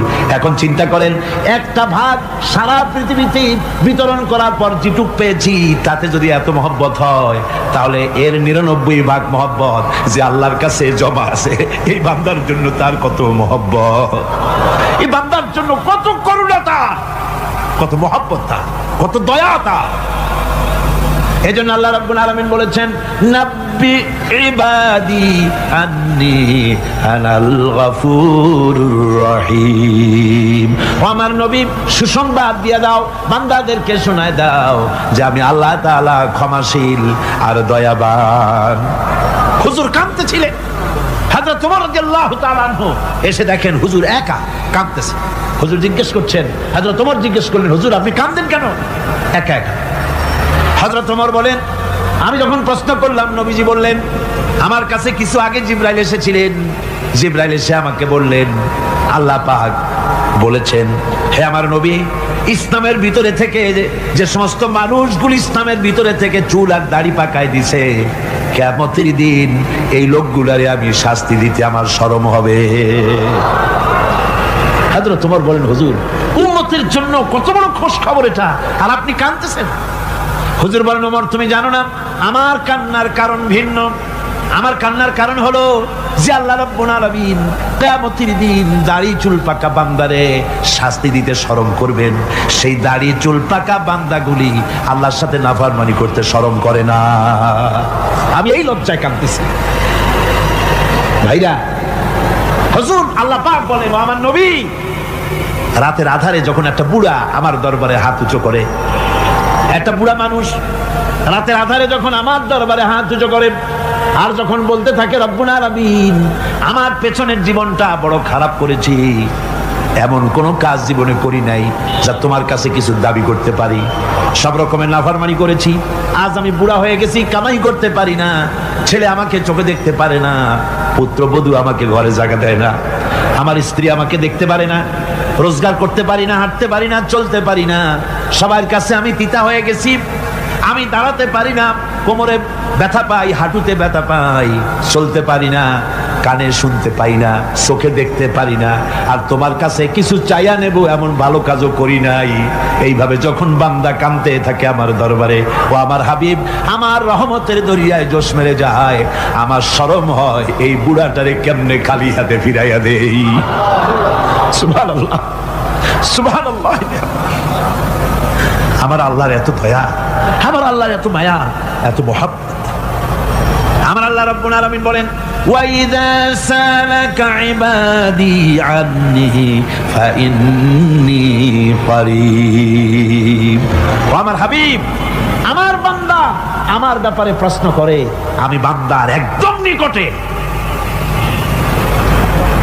কোরআন শরীফের ভিতরে যত জায়গায় রাসূলকে বলা হয়েছে সুয়ালের কথা, আপনাকে প্রশ্ন করা হয়, আল্লাহ তার জবাব কুল এই কথা বলে জবাব দিয়েছেন। যত জায়গায় সুয়াল এসেছে, যেমন কোরআনে কারীমের মধ্যে আল্লাহ পাক বলেন, ওয়ায়াসআলুনাকা আনিল মাহিদ, মেয়েদের হায়েজ সম্পর্কে জিজ্ঞাসা করা হয়, কুল হিয়া আযা, হে নবী আপনি বলুন। এভাবে করে কুল দিয়ে জবাব দেওয়া হচ্ছে। আবার প্রশ্ন করা হচ্ছে, ওয়ায়াসআলুনাকা আনিল আনফাল, এই গনিমতের মাল সম্পর্কে হুজুর আপনাকে, হে নবী আপনাকে প্রশ্ন করা হয়। আল্লাহ কুল দিয়া জবাব দিলেন, আল্লাহ বলেন আপনি বলেন। ওয়ায়াসআলুনাকা আনিল খামরি ওয়াল মাইসির, আল্লাহ পাক বলেন নবী আপনারে প্রশ্ন করা হয়, কুল ফীহিমা ইসমুন কাবীর, আল্লাহ কুল দিয়া বললেন তুমি বলো।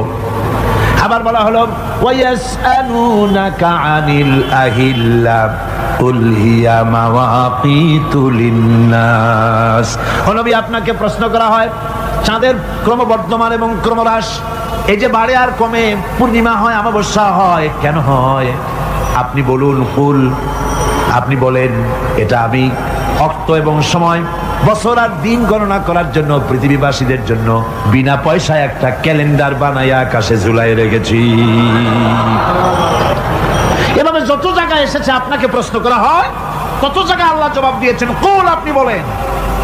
গোটা কোরআন শরীফের ভিতরে এই একটি মাত্র জায়গা যেখানে বলা হয়েছে আপনাকে প্রশ্ন করা হয়, আল্লাহ এখানে বলতে পারতেন কুল আপনি বলেন, আল্লাহ তোমাদের নিকটবর্তী, এভাবে জবাব হয় নাই। এটা কায়দাটা হলো এই, আল্লাহ বলতেছেন ওয়াইজা সালাকা ইবাদি, আমার নবী প্রশ্ন তো আমার বান্দারা আমার ব্যাপারে করেছে, এবার আপনার জবাবের কোনো দরকার নাই, প্রশ্ন আমার ব্যাপারে, আমি নিজে জবাব দিয়ে দেই, ফাইন্নী করিব। ও বান্দা আমার ব্যাপারে প্রশ্ন করেছিস, জবাব আমি দেই, আমি তোর সবচাইতে বেশি নিকটে। সুবহানাল্লাহ, কত নিকটে? ওয়ানাহানু আকরাবু ইলাইহি মিন হাবলিল ওয়ারিদ, তোর যে রগ এই শাহরগের চাইতেও আমি তোর বেশি কাছে। সুবহানাল্লাহ, আমারে ডাক, আমারে ডাক, কলিজা দিয়া ডাক, অন্তর দিয়ে ডাক। মনের থেকে মানুষ যদি ডাকে, মুখের ডাক আর মনের ডাক এক জিনিস নয়। দিল সে জুবাত নিকলতি হ্যায়, असर रखती है पर नहीं मगर ताकते परवाज रखती है। দিল থেকে যে কথা বেরোয় তা প্রভাব বিস্তার করে, ডানা নাই কিন্তু ওড়ার ক্ষমতা রাখে। মনের কথাই ভিন্ন, মন থেকে, দিল থেকে, কলিজা থেকে, অন্তরের গভীর কন্দর থেকে মুহাব্বতের সাথে কেউ যদি একবার বলে আল্লাহ, বলেন আল্লাহ, আল্লাহ, আল্লাহ, আল্লাহ রাব্বুল আলামিন বলেন অন্তরের অন্তঃস্থল থেকে একটি বার যদি বান্দা বলেন আল্লাহ, আল্লাহ বলেন 70 বার সাড়া দিয়া জিজ্ঞেস করি, বান্দা কি চাও, আমি তোমার কাছে আছি। সুবহানাল্লাহ, আমি তোর একদম কাছে, কি চাস বল, বল আমার কাছে। এমন দয়াবান, এমন মেহেরবান, এমন আল্লাহ আমাদের। সে আল্লাহ রাব্বুল আলামিন তিনি বলছেন وقال ربكم ادعوني استجب لكم, তোমাদের রব বলেছেন আমারে ডাকো, আমি আল্লাহ ডাকের সাড়া দিয়া দেব। সুবহানাল্লাহ, কারে ডাকতে হবে, কারে ডাকতে হবে? এই বিশাল জনসমুদ্র একযোগে চিল্লা এখন কারে ডাকতে হবে? কোন পীর সাহেবকে নয়, আল্লাহর কসম কোনো খাজা বাবাকে নয়, ডাকতে হবে কারে? চিল্লায় কোন কারে? ওয়াকালা রাব্বুকুম উদউনি, তোমার রব তোমাকে বলতেছে আমারে ডাকো, আস্তাজিব লাকুম, আমারে ডাকবে আমি সাড়া দিয়ে দেবো। সুবহানাল্লাহ। আল্লাহকে ডাকেন, কি চাই আপনার বলেন, কি চাই? আল্লাহর কাছে চান, আল্লাহ দিয়ে দিবেন। দেওয়ার জায়গা আল্লাহর কাছে চাইবেন, আল্লাহ দিবেন। দেওয়ার জায়গা, চাওয়ার জায়গা হলো সেজদায় পড়ে যাবেন। আমার ভাইয়েরা জায়গাটা চিনায় দিলাম। মাজারে যাওয়া লাগবে না, কবরে যাওয়া লাগবে না। 2 রাকাত নামাজ পড়ে সেজদায় পড়ে গিয়া যত বিপদ আছে মুসিবত আছে সেজদার মধ্যে চোখের পানি ছেড়ে দেন আর কেন্দে কেন্দে জীবনের কথা বলেন। আল্লাহ রাব্বুল আলামিন আপনার আওয়াজ শুনবেন আর দোয়া কবুল করে নিবেন। কাঁদতে হবে আল্লাহর কাছে। কার কাছে? আল্লাহর কাছে।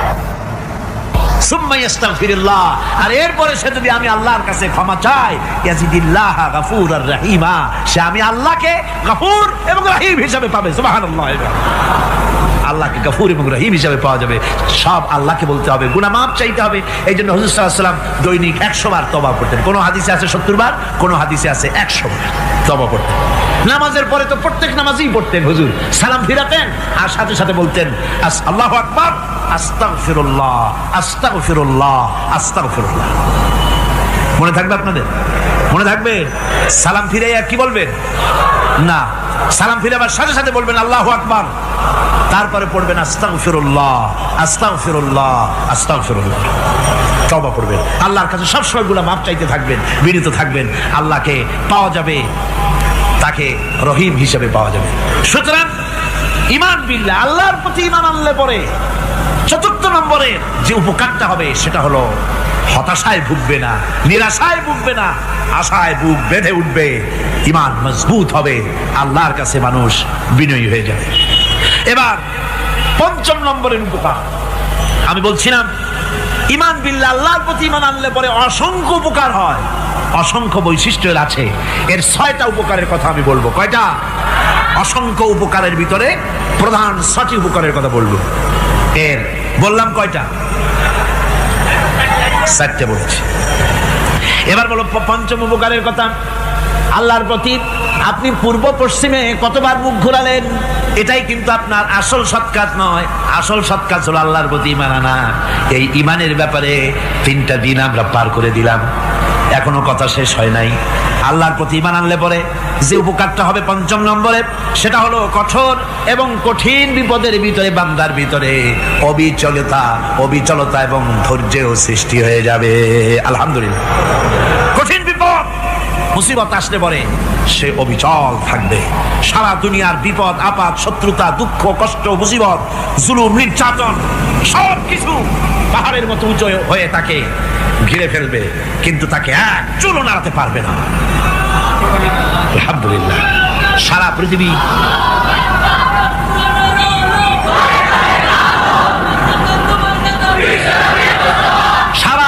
একদিকে আর সে একা একদিকে থাকবে।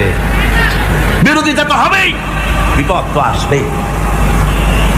কবি বলতেছেন সাথে যা কার রহা হ্যায় अज़ल से ता इमरोज, सते जा का रहा है अज़ल से ता इमरोज, चरागे मुस्तफावी से शरारे बुलहबीस। সে আবহমান কাল থেকে শুরু করে মুস্তাফা সাল্লাল্লাহু আলাইহি ওয়াসাল্লামের দীপ শিখার সাথে আবু জাহেল, আবু লাহাবের অগ্নিস্ফুলিঙ্গের টক্কর লেগেই আছে। রাসূলুল্লাহ আল্লাহর দেওয়া এই বিধান, এই দ্বীনের বাতিটা টিম টিম করে চলেছে। আর গর্কি, টর্নেডো, হাজার হাজার মাইল বেগে হ্যারিকেন এসেছে, গর্কি এসেছে, টর্নেডো এসেছে, টাইফুন এসেছে, কিন্তু এই আলো নিবাইতে পারে নাই। সুবহানাল্লাহ। এই আলো নিবাতে পারে নাই। এই শত্রুতা চিরকালের, নিবাতে পারবে না। কারণ হচ্ছে আল্লাহ রাব্বুল আলামিন বলেছেন ইউরিদুনা লিইউতফিউ নূরাল্লাহি বিআফওয়াহিহিম ওয়াল্লাহু মুতিম্মু নূরিহি ওয়ালাউ কারিহাল কাফিরুন। ওরা চায় মুখের ফু দিয়ে আমার আলোকে নিভিয়ে দেবে, কিন্তু আমি আমার আলোকে পূর্ণতা দান করব। তাতে কাফের বেঈমানদের কলিজায় যত জ্বালা যন্ত্রণা হোক আমার দিন কেউ বিজয় দিতে পারবে না। সুবহানাল্লাহ। সুতরাং বিপদে অবিচলতা আসবে, সে অটল হবে, মজবুত হবে। কোরআনে কারীম বলতেছে ওয়াকাযালিকা জাআলনা লিকুল্লি নাবিয়্যিন আদুওয়াম মিনাল মুজরিমিন। এই পৃথিবীতে এমনি করে আমি সকল নবীদের শত্রু বানিয়েছি, সব পাপিষ্ঠ অপরাধীদেরকে। নবীদের সাথে বিরোধিতা করেছে কারা? পাপিষ্ঠরা, অপরাধীরা। আজও খুঁজে দেখেন, আজও ইসলামী আন্দোলনের বিরোধিতা যারা করে সবগুলি কি? পাপিষ্ঠ। সত্য কি না কর? ইসলামী আন্দোলনের বিরোধিতা যারা করে হিসাব করে, চোখ দিয়ে তাকায় দেখেন, খুঁজে দেখেন তাদের নামগুলি। মদখোর, জিনাকার, বদমাশ, চোর, হাইজাকার, বেনামাজি, লুটেরা, মিথ্যাবাদী, সবচাইতে সমাজের নিকৃষ্ট লোকগুলি ইসলামের বিরোধিতা করে।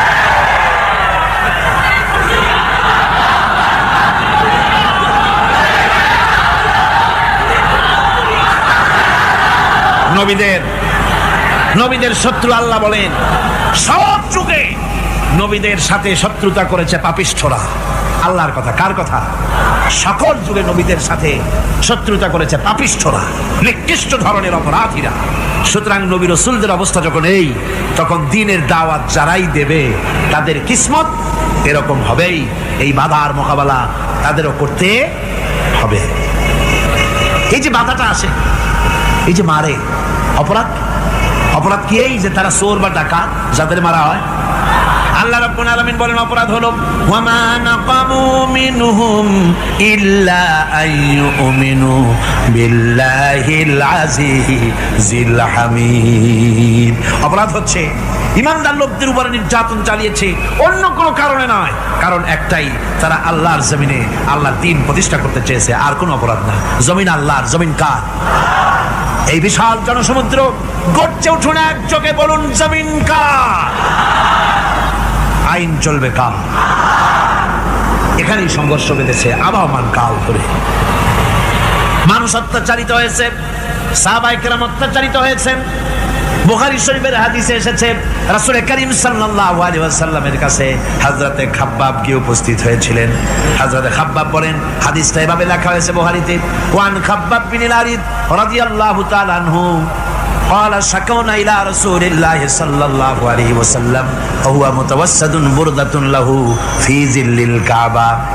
রাসূলুল্লাহর কাছে গেলাম, কাবা শরীফের কাছে গিয়ে দেখি নবীজি একটা চাদর গায়ে দিয়ে তিনি আরাম ফরমাচ্ছিলেন কাবা শরীফের ছায়ায়। সেখানে গিয়ে বললাম, আলা তাস্তানসিরু লানা আলা তাদউ লানা ইয়া রাসূলুল্লাহ, হে আল্লাহর রাসূল, আপনি কি আমাদের জন্য আল্লাহর কাছে দোয়া চাইবেন না?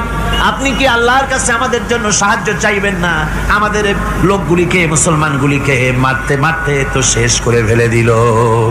তারা আমাদের সুমাইয়াকে মারলো, আমাদের খাব্বাবকে উটের সাথে পায়ের দড়ি লাগায় টানলো, আমাদের খোবায়েবকে তারা আগুনের উপরে চিৎ করে শোয়ায় রাখলো, না খায় রাখতেছে, মারতেছে, কষ্টে তো শেষ হয়ে গেলাম। হুজুর, আপনি কি আমাদের জন্য দোয়া করবেন না?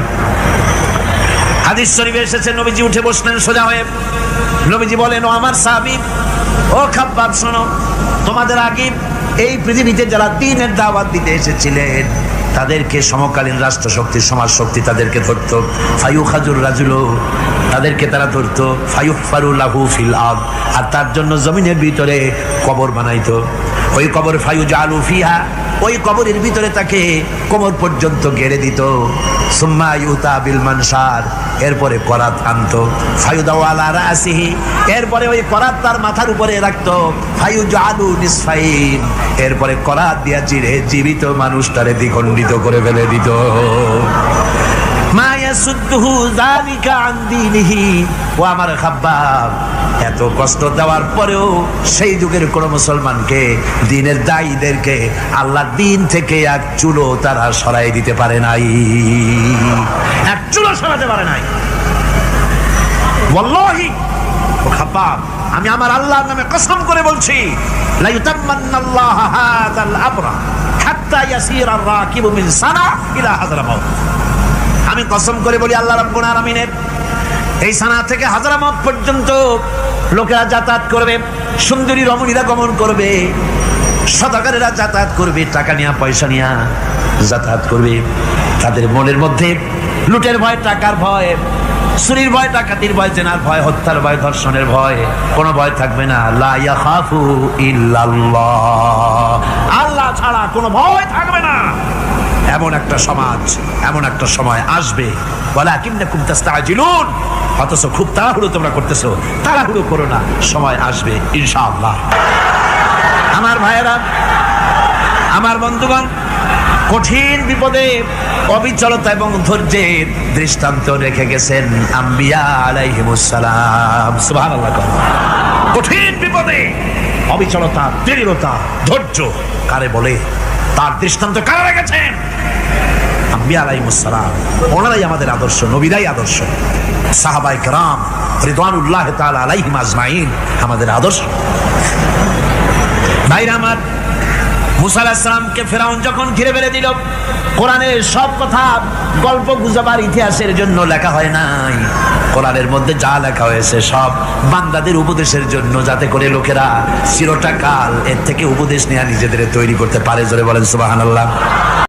ربنا ظلمنا أنفسنا وإن لم تغفر لنا وترحمنا لنكونن من الخاسرين সবাই পড়েন ربنا ظلمنا أنفسنا وإن لم تغفر لنا وترحمنا لنكونن من الخاسرين ربنا ظلمنا أنفسنا وإن لم تغفر لنا وترحمنا لنكونن মিনাল খাসিরিন। রব্বুল আলামিন প্রচন্ড ঠান্ডাকে উপেক্ষা করে হাজার হাজার নারী পুরুষ স্টেপনি গ্রিন স্কুলে আল্লাহ তোমার কোরআন শোনার জন্য, তোমার নবীর হাদিস শোনার জন্য দীর্ঘক্ষণ বসে আছেন। এতক্ষণ আমরা যে আলোচনা করলাম, দরুদ ও সালাম পড়লাম, মেহেরবানি করে সওয়াবটুকু রাসূল করিম সাল্লাল্লাহু আলাইহি ওয়াসাল্লামের রূহ মুবারকে পৌঁছায় দাও। তাম পৃথিবীর মাটির নিচে যত মুমিন মুমিনাত শুয়ে আছেন আল্লাহ তাদের আরওয়ার পরে সওয়াব পৌঁছায় দাও। রব্বুল আলামিন, আমরা সবাই মিলে আজকে দোয়া করি, আমাদের মধ্য থেকে আমাদের আব্বা জান আর আমাদের মা যাদের মারা গেছে কবরগুলিকে জান্নাতের টুকরায় পরিণত করে দাও। রব্বির হামহুমা কামা রব্বায়ানি সগীরা। সবাই পড়েন রব্বির হামহুমা কামা রব্বায়ানি সগীরা। আয় আল্লাহ তাআলা, আত্মীয় স্বজন যদি বিদেশে থাকে টেলিফোনে খোঁজ খবর পাওয়া যায়, চিঠি দিয়েও 6 মাস 1 বছরে খোঁজ খবর নেওয়া যায়, কিন্তু আমাদের মা বাপ যাদের দুনিয়া থেকে বছরের পর বছর হলো বিদায় হয়ে গেছে, টেলিফোন বা চিঠিপত্রের কোনো সিস্টেম নাই, কোনো কায়দা নাই, কোন হালতে কবরে আছে জানি না। আল্লাহ তুমি দয়া করে আমাদের বাপ জান যাদের মারা গেছে আল্লাহ কবরটারে বেহেশত বানাইয়া দাও। রব্বুল আলামিন, জনম দুঃখিনী মা, আমাদের মা যাদের মারা গেছে 10টা মাস পেটের মধ্যে থেকে মাকে হাঁটু দিয়ে, পাও দিয়ে, মাথা দিয়ে, গুতা দিয়ে কষ্ট দিয়েছি। আবার মা ডেলিভারিতে নিদারুণ কষ্ট করেছেন যা মা ছাড়া কেউ বুঝবে না। এরপরে 2.5 বছর পর্যন্ত মায়ের বুকের দুধ চুষে চুষে খেয়ে মাকে বিরক্ত করেছি, পেশাব পায়খানা করে মাকে কষ্ট দিয়েছি। আল্লাহ তাআলা, আমাদের মা বাপ অনেকেরই গরিব ছিল, খাট নাই, বিছানা নাই, তোষক ছিল না, কোনো রকম করে আল্লাহ তাআলা বিছানায় শোয়া থাকতো, পেশাব করে ছেলে মেয়ে পেশাব করে বিছানা ভিজাই দিয়েছে। মা নিজে আঁচলটা ভিজা আঁচলের উপরে শুয়ে ছেলেকে মেয়েকে বুকের উপরে করে সারাটা রাত কাটাই দিয়েছে। এই মা যার দুনিয়া থেকে বিদায় হয়ে গিয়েছে আল্লাহ দয়া করে কবরটাকে জান্নাতের টুকরা বানাইয়া দাও। আল্লাহ তাআলা, আমাদের মা বাপ যাদের মারা গেছে তাদের উপর তোমার রহমত নাজিল করো। আমাদের দাদা দাদি, নানা নানি, আত্মীয় স্বজন, পাড়া প্রতিবেশী যারা মারা গেছে তাদের উপরে রহম করো। রব্বুল আলামিন, আল্লাহ তাআলা, আমরা যারা হাত তুলেছি, তোমার বান্দা বান্দিরা হাত তুলেছে, তুমি আরশে আজিম থেকে একটু তাকায় দেখো। আমরা কোন রাজা বাদশার কাছে হাত তুলি নাই, আমরা কোন প্রধানমন্ত্রী প্রেসিডেন্টের কাছে হাত তুলি নাই, কোন পীর বুজুর্গের কাছে হাত তুলি নাই, আমরা হাত তুলেছি শাহনশাহ রব্বুল আলামিনের দরবারে। রব্বুল আলামিন, আমরা যতগুলি লোক হাত তুলেছি এর মধ্যে জিনাকার থাকতে পারে, মদখোর থাকতে পারে, বেনামাজি থাকতে পারে, সুদখোর থাকতে পারে, আল্লাহ কত রকমের গুনাহ করে আমরা হাত তুলেছি। আল্লাহ তুমি যদি দয়া করে আজকে আমাদের এই লোকগুলি কি তোমার বান্দা বান্দি গুলারে যদি মাফ করে দাও, আকাশের জমিনে এমন কেউ নাই যার কাছে তোমার জন্য কৈফিয়ত দেওয়া লাগে। রব্বুল আলামিন দয়া করে আমাদের জিন্দেগির গুনাহ মাফ করে দাও। আল্লাহ তাআলা আমার মা বোনেরা কষ্ট করে এই ঠান্ডাকে উপেক্ষা করে যারা এসেছেন, আল্লাহ তুমি মা বোনদের হায়াত দারাজ করে দাও, মা বোনদেরকে পর্দায় থাকার তৌফিক দিয়ে দাও। আয় আল্লাহ মা বোনদের এমন জীবন যাপন করার তৌফিক দাও যাতে করে কিয়ামতে হযরত আয়েশা, হযরত খাদিজা, হযরত ফাতেমার সঙ্গে হাসর নসিব হয়ে যায়। আল্লাহ যে সমস্ত মা বোনদের বিয়ে হয়েছে বাচ্চা হয় নাই, আল্লাহ তুমি তাদেরকে নিঃসন্তানীকে বাচ্চা দিয়ে দাও। যাদের মেয়ে বড় হয়েছে বিয়ে দিতে পারে না, বিয়ের বন্দোবস্ত করে দাও। রব্বুল আলামিন মা বোনদের যাদের রোগ আছে ব্যাধি আছে, আল্লাহ দয়া করে সব অসুখ মাফ করে দাও। আল্লাহ আমরা যারা হাত তুলেছি ঋণগ্রস্তদের ঋণ পরিশোধের তৌফিক দান করে দাও। আল্লাহ তাআলা অসুখ বিসুখ যাদের আছে মাফ করে দাও। যারা নাকি হালাল ব্যবসা করে হালাল ব্যবসা বরকত দিয়ে দাও। হারাম ব্যবসা যারা করে, আল্লাহ মদের ব্যবসা যে হারাম ব্যবসা, তুমি মুসলমানদের মনের মধ্যে জাহান্নামের ভয় দিয়ে দাও। হে আল্লাহ মদের ব্যবসার মতো জঘন্য ব্যবসা থেকে মুসলমানদের বাঁচাও আল্লাহ। হে আল্লাহ রব্বুল আলামিন জিনা থেকে বাঁচাও, সুদ থেকে বাঁচাও, ঘুষ থেকে বাঁচাও। এই পবিত্র রমজান মাস আসতেছে, কাদের তুমি মাফ করবে তুমি জানো। আল্লাহ রমজানের বরকত থেকে আমরা যেন মাহরুম না হয়ে যাই। হে আল্লাহ তোমার বান্দা বান্দি আমরা যারা হাত তুলেছি এমন রোজা রাখার তৌফিক দাও যাতে তুমি খুশি হও বাবু। আমাদের কান্নার তৌফিক দাও। সেহরি ভালোভাবে সেহরি করা, তোমাকে খুশি করার জন্য ইফতার করা, তোমার খুশির জন্য রোজা রাখা, তেলাওয়াত করা, সেজদা দেওয়া, নামাজ পড়া, জিকির করা, আল্লাহ তাআলা এগুলি বেশি বেশি করে করার তৌফিক আমাদেরকে দান করে দাও রব্বুল আলামিন। এই মাহফিলের ভিতরে বহু মানুষ আছে জীবনে কাবা শরীফ চোখে দেখে নাই, জীবনে তোমার হাবিবের রওজা চোখে দেখে নাই। আজকে একটা দোয়া করি তোমার কাছে, আমার মা বোনের আর ভাইরা যারা হাত তুলেছে, আল্লাহ তুমি দয়া করে মেহেরবানি করে জীবনে অন্তত একটা বার কাবা শরীফ চোখে দেখার তৌফিক দিয়ে দিও রব্বুল আলামিন। বাংলাদেশ থেকে আমাদের হাজার হাজার লাখ লাখ মুসলমান নরনারী বিদেশে চাকরি করার জন্য ব্যবসা করার জন্য এসেছে। আল্লাহ চাকরি করতে এসে ব্যবসা করতে এসে যেন ঈমান নষ্ট কারো না হয়। আল্লাহ সকলের ঈমান মজবুত রাখার তৌফিক দান করে দাও। আয় আল্লাহ তোমার কাছে একটা দোয়া করি, জাহান্নামের আগুন 3000 বছর বসে উত্তপ্ত করেছো, জাহান্নামের আগুনে আমরা জ্বলতে পারবো না। জাহান্নামের আগুন আমাদের জন্য হারাম করে দাও আল্লাহ। আল্লাহুম্মা আজিরনা মিনান নার। সকলে পড়েন আমার সাথে, আল্লাহুম্মা আজিরনা মিনান নার, আল্লাহুম্মা আজিরনা মিনান নার ওয়া আদখিলনাল জান্নাতা মাআল আবরার। আল্লাহ তাআলা এই মানুষগুলি, এদের সাথে আমার কোনো আত্মীয়তার সম্পর্ক নেই, এদের সাথে আমার কোনো রক্তের সম্পর্ক নাই। এই মানুষগুলি মা বোনেরা ভাইয়েরা আমাকে তারা ভালোবাসেন দ্বীনের জন্য, আমি তাদেরকে ভালোবাসি দ্বীনের জন্য। আল্লাহ এই ভালোবাসা যেন দুনিয়ায় শেষ না হয়, এই ভালোবাসা দিয়ে যেন কিয়ামতের দিন আমরা এক জান্নাতে থাকতে পারি, এই তৌফিক তুমি আমাদেরকে দান করে দিও আল্লাহ তাআলা। तमाम পৃথিবীর মুসলমানদের উপরে তোমার রহমত নাজিল করো, বাংলাদেশের উপরে রহমত নাজিল করো, চেচনিয়া বসনিয়ার উপর রহম করো আল্লাহ। চেচনিয়ার মুসলমানদের দেখার কেউ নাই তুমি ছাড়া বাবু, তুমি রক্ষা করো। রাশিয়াকে দুর্বল করে দাও, চেচনিয়ার মুসলমানদেরকে আজাদ করে দাও, কাশ্মীরকে আজাদ করে দাও, দুনিয়ার সমস্ত স্বাধীনতাকামী মুসলমানদেরকে স্বাধীন বানায় দাও আল্লাহ তাআলা। নতুন শতাব্দীতে মুসলমানদেরকে আর মেরো না আল্লাহ। আমরা বুঝতে পেরেছি আমরা নাফরমান, সেই জন্য তুমি রাগ করেছো, সেই জন্য তুমি আমাদের মারতেছো, কাফের দিয়ে মারতেছো আল্লাহ। আল্লাহ তুমি আমাদেরকে মাফ করে দাও, নতুন শতাব্দীতে ইসলামের বিজয় দিয়ে দাও আল্লাহ। বিজয়ের আমরা তো আশাও করতে পারি না, যেহেতু আমরা গুনাহগার। সাহাবায়ে কেরামদের সেই কোয়ালিটি আমাদের মধ্যে নাই আল্লাহ। তুমি দয়া করে তোমার হাবিবের সাদকায় নতুন শতাব্দী, ইসলামের শতাব্দী আল্লাহ তুমি দয়া করে বানাই দিও আল্লাহ রব্বুল আলামিন। আমি জানি না কে কোন দুঃখ নিয়ে এখানে এসেছে, আমি সকলকে কয়েক সেকেন্ড ছেড়ে দিলাম, মাথা নিচু করে চোখ বন্ধ করে আল্লাহর কাছে আপনাদের মনের কথাটা বলেন, আল্লাহ পাক দোয়া কবুল করবেন ইনশাআল্লাহ।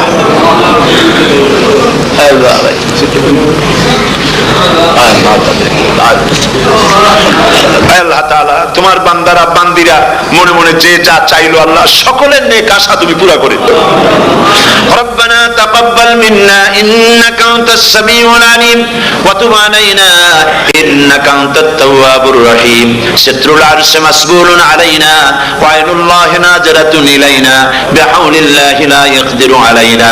আল্লাহুম্মা ইন্না নাজআলুকা ফি নুহুরিহিম ওয়া নাউযু বিকা মিন শুরুরিহিম। আল্লাহুম্মা লা মানি'a লিমা আ'তাইতা أعطيت ولا معطي لما منعت ولا ينفع ذا الجد منك الجد اللهم زدنا ولا تنقصنا وأكرمنا ولا تهنا وآتنا ولا تحرمنا وآثرنا ولا تؤثر علينا وارضنا وارض عنا سبحان ربك رب العزة عما يصفون وسلام على المرسلين والحمد لله رب العالمين واجعل آخر كلمة عند الموت لا إله إلا الله محمد رسول الله السلام عليكم ورحمة الله